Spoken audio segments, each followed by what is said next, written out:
Whether you're a small business owner curious about modern marketing or a creative person looking to start or help businesses, these are the thoughts, techniques, and experiments to keep your knowledge base growing. Hey guys, and welcome to the next episode of the Digital Marketing Breakthrough. In this episode, we are going to dive into what you can expect when you're looking to hire a video editor. But first, I want to recap a few things that I'm really excited about. First was Video Marketing World. That was this past weekend, and it was fantastic. It encompassed everything that I've been kind of preaching and believe in going forward, as far as if you're a business owner, in marketing especially, one of those two things, and if you're a creative person, well, technology is developing quicker than ever, and it is a very exciting time to be doing that as well. Another big exciting announcement is that next week I will actually be going live. I believe it will be next Thursday at 2 p.m. Eastern, 10 p.m. Pacific, but we haven't quite worked out those details next, but I'm going live. I think it's a very beneficial way to help you all directly. I also will be doing instructional YouTube videos on the side, at least I plan to, but the way this kind of works is I want to be able to provide people something not only to listen to in the podcast, but to watch live. I want to have a list of goals that I set out the week before so you all know what I'll be studying during the week. Maybe also show some behind the scenes on Instagram and everything like that. But the whole premise is I can research those things and then bring them to you the next week about what I learned, how I use it in my workflow, and how you might actually be able to use it for projects that you may be working on. So I'm really excited because at the end, I'll be able to answer your all's questions. So I'm going to set aside time every week to dedicate to you guys, and I'm going to try to make it, I believe, every Thursday at 2, so more to come on that. But one thing I can guarantee you is that everything will be based around marketing, small business, and creativity. I promise I won't veer too far off, and I want to bring that back to the chat and everything we talk about, but don't forget that that's what we're going to be covering, and that's what I'm going to concentrate on for you all. It will be a show. It will be fun. There will be lots of interactive tutorials and videos. I'd like to have a second camera on the side to where I can pick up and show you all what I'm talking about if you're curious about a piece of equipment, or even get on my computer and show you all how I edit, or if you all have specific questions about my process. So it's a new way of doing things. It's an experiment because this will be a live broadcast, and as we can tell right now, it's very useful to have that capability to go live. But really going into the future, we all know that's going to be partly how business and life is done from now on. So that live stream should be pretty fun with me being able to load clips, music, have countdown timers, all kinds of stuff. Who knows where this will go, but let's see if we can figure some stuff out together. So first, I just want to do a quick recap of Video Marketing World. There are 7 presenters that really struck a chord with me. I actually didn't even get to watch the second day because I was taking notes and working all first day. Had to take a little brain break, caught it on Saturday. It was a 3-day event. So I'm very much looking forward to those replays, but I just wanted to kind of highlight some of these speakers at Video Marketing World and what they had to say about what's coming next. The first of all was Mark Cuban. You guys forgetting Mark Cuban. He was not even originally on the list of presenters, I don't believe, but to kick off the entire weekend was Mark Cuban, and he had a little bit to say about the future of entrepreneurship and kind of what we're talking about here. Entrepreneurship is going to be a very creative endeavor moving forward, and people are going to want to have side hustles. He said it's more of looking forward as far as a security financially aspect. People are now being drawn to these digital ways of making side income so that they're not solely dependent on one form of income should something like this happen ever again. And not only that, it's extra money and it's the digital age, so maybe you can do some of these things automated, and then you can just really kind of maybe get some of that mailbox money. So the first video was Luria Petrucci. I believe I'm saying that right, Luria, but she is from Live Streaming Pros, and she blew the doors off from the very second presenter. Mark Cuban's hard to follow up. But Luria has created over 4,000 videos on instructing people on live videos, and she has created over 1 billion views on live streaming shows. I listened to her presentation and I was absolutely sold. I had actually seen her prior at a different event, but this time she really grabbed me because I feel that live video is going to be so important, and so she really broke it down. And if you want to check out more about her and her program, it is Live Streaming Pros. That's at livestreamingpros.com, and then also search her on YouTube. She goes live daily, and she has a ton of useful information. The next was Cannell of Think Media. He's pretty much the face of YouTube. He is excellent when it comes to tutorials. Just check him out. You'll love him. Richie Norton was perhaps the most entertaining presenter of all of them. He had such a relaxed style, and he's all about creating your life as your business and treating your life as a business, because when at the end of the day you want to do what you love and you want to be able to do it on your own time. So that was such a relaxed, funny, but still deep presentation by Richie. I would recommend checking out Richie Norton, not right now, but soon. Three other names real quick: Tim Schmoyer, Daryl Eves, and Christopher Cowan. All three gave excellent presentations and at different points and different styles. It was just really well done, really well put together. And the last one I want to talk about right now is Roger Wakefield. He is a plumber out of Texas, and he is grown tremendously just through starting up social media. Check out his story, because he literally left something like Video Marketing World, a conference, and he just decided he was going to change action. And over the course of one weekend, he switched his entire marketing game plan. I believe it's even over the last year that he has been asked to speak on panels. I know that there are people in blue-collar industries that are absolutely looking up to him as a leader. And actually, he was one of the first 12, I believe, to ever get LinkedIn Live. So he brings a ton of value, some calm, reassuring energy, and he comes from that blue-collar background. And it's just nice to see that people can have a lot of success, both at what they're already doing and love, and educating other people through the internet. So, as I said, the Live Streaming Pros was an excellent presentation by Luria, and I actually went ahead and invested in some of the things. It is the Stream Deck and the Elgato 60S Plus.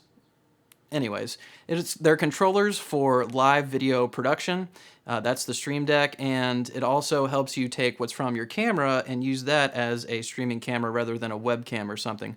So I'm really excited about trying that out for next week's live episode. And the other thing I'm excited about that they made me more aware of was Ecamm Live, and that's the actual software for Mac to where you can present or produce your own live streaming show. So it's going to be kind of a weird episode bringing this all together this quickly to see how it works, but hey, join me and hopefully I can answer some of your questions.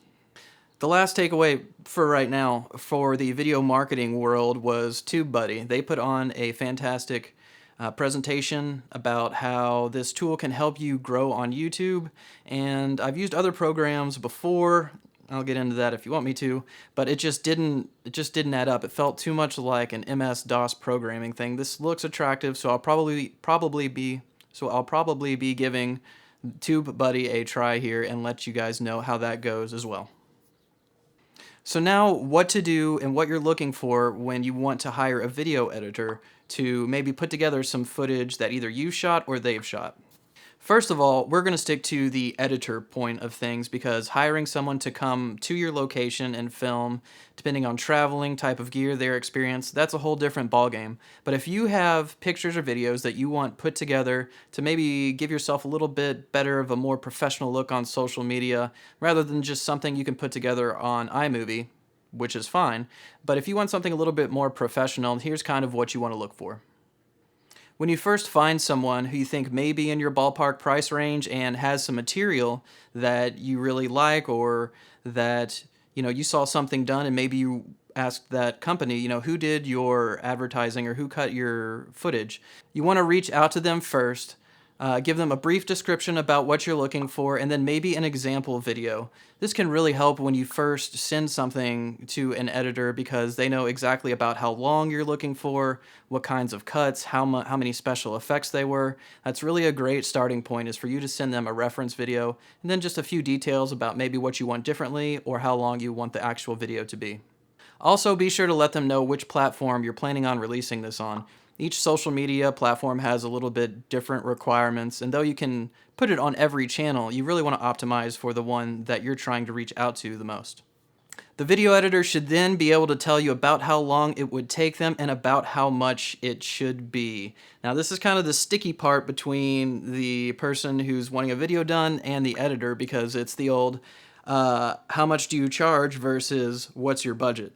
Now, without filming, which is another reason I wanted to keep this to editing, without filming, if you provide all the video and the photography, that cuts the budget and the guesswork down a lot, because if people have to travel somewhere for days on end, that's a big part of the budget.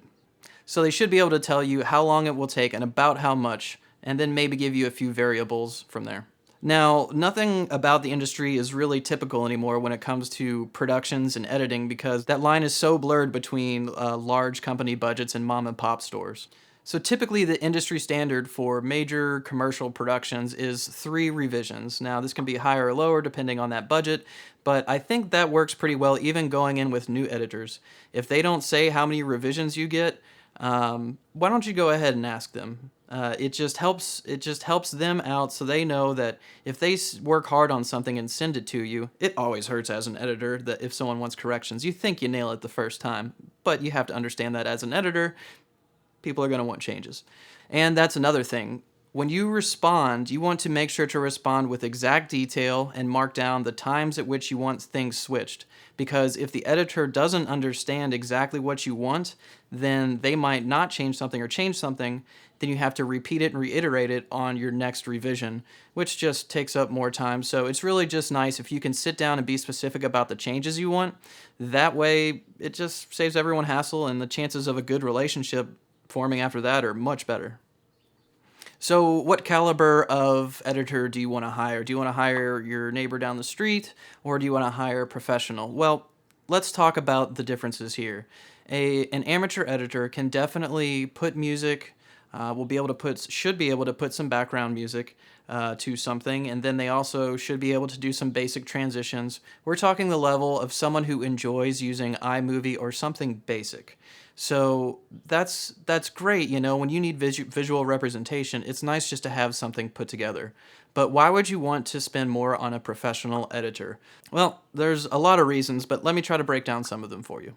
First, which just simply can't be overlooked, is some semblance of a storyline, and that comes into the intro and outro. For whatever your video is, you want an introduction to who you are as a company or as a person, and so you want your logo or to immediately impress on people what you do. They should be able to answer within the first 3 seconds what it is that you do. So it's that intro, it's the beginning of the music, and at the end you want the same thing. Who your company is or what you are, and then your call to action, what do you want them to do next? Do you want them to email? Do you want them to subscribe? Do you just want them to message you? Do you want them to join a group? You just kind of have to tell them exactly what it is that you want. So that intro and outro and then the story arc is kind of important when you want someone to gain attention and then take action.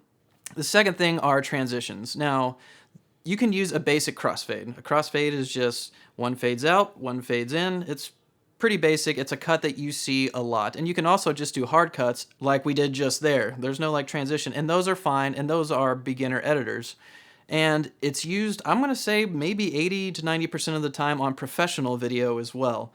But when you understand how transition works and when you need to use a transition to grab someone's attention again, should the material be maybe a little less than entertaining, but you still want to make sure they hold on because there's more coming, and that information you're saying is pivotal. So being able to use not only transitions to kind of flash or heighten that attention is really good. Another thing is the timing with music. The music, like the story, should flow. You should be able to hear voices, and the vocals should pop out from behind the music. Then again, you don't want to keep the music low to where you can barely hear it and it sounds like you're in a waiting room or a elevator or something like that.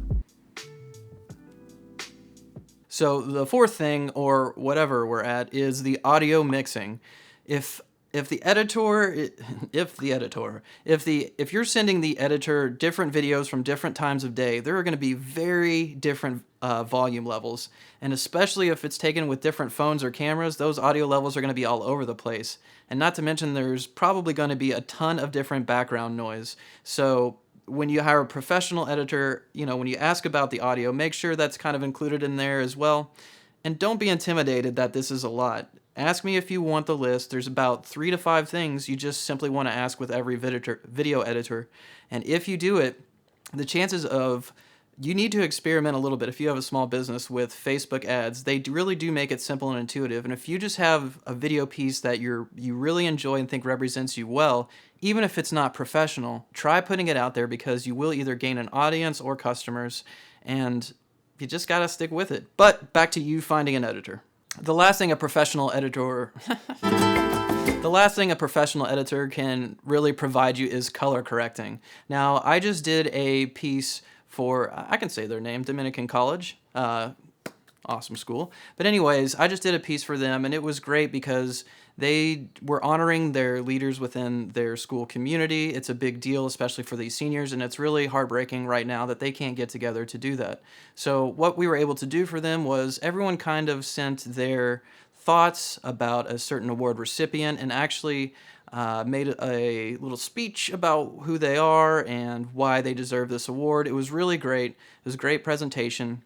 But it was obviously shot on like 7 or 8 different phones, which is fine. But a regular editor won't know how to look at the color graphs or maybe even have the eye to just kind of guess, or third, the technology and program to even be able to correct that color the way they can. And this goes much, much deeper than just using a filter or something like that. Think of this situation. If 2 people use different phones to shoot in white rooms, well, the time of day is going to be different, the amount of windows, the type of lights they use, they're going to be different color whites. There's going to be all kinds of different tones. So if you're really wanting a professional feel, from different types of footage, then color correcting is a big boost in your production value and what your customers, clients, or potential friends, whatever you want to use it for, it's going to be a big boost and they're going to like it just a little bit more, and you're going to feel a little bit more professional in the process. All that being said, each editor has a very different style about them. They all like different things. You can check out their demo reels. Hopefully they have some material you've seen before. But what you really want to do is find one who's created something previously that you enjoy, and then maybe look a little bit more at their work and then reach out to them. When it comes down to it, though, you're probably going to end up spending somewhere between $50 and $75 an hour for editing. Yeah, $75 an hour for editing. The programs are just unbelievable, and the capability when it comes to motion graphics these days are just incredible. So if you want more of the high-end commercial value, you can expect to pay in that range. And if you really want high volume to where it takes a team, that's going to get pricey. But have no fear, you can do it on your own. If you have any questions, please let me know. I can send you links and resources. This is the type of stuff I love and that I study every single day. Not just video, but, you know, marketing, creativity, and small business. So please let me know from any of those angles. It's not a stupid question. Reach out to me, let me know, and catch me live next week. It's going to be a ton of fun, and I can't wait to see you guys and to just get this ball rolling because I live it, I love it. It excites me every single day. It keeps me up at night, and I'm really excited to meet you all and answer your questions. So thank you very much. Have a great day. Find me on Instagram at Big Builder Brands. You can find me on Facebook at Big Builder Brands Network. That is going to be one of the places we stream. And we're also going to stream on YouTube at Big Builder Brands. And this is the Digital Marketing Breakthrough. You will find that on the YouTube channel and on the Facebook page as well. So we will make it as easy as possible for you to be able to find us, especially since we're planning on streaming to both Facebook and YouTube next week. Fingers crossed. Thanks, guys. This has been the Digital Marketing Breakthrough, and we will see you next week.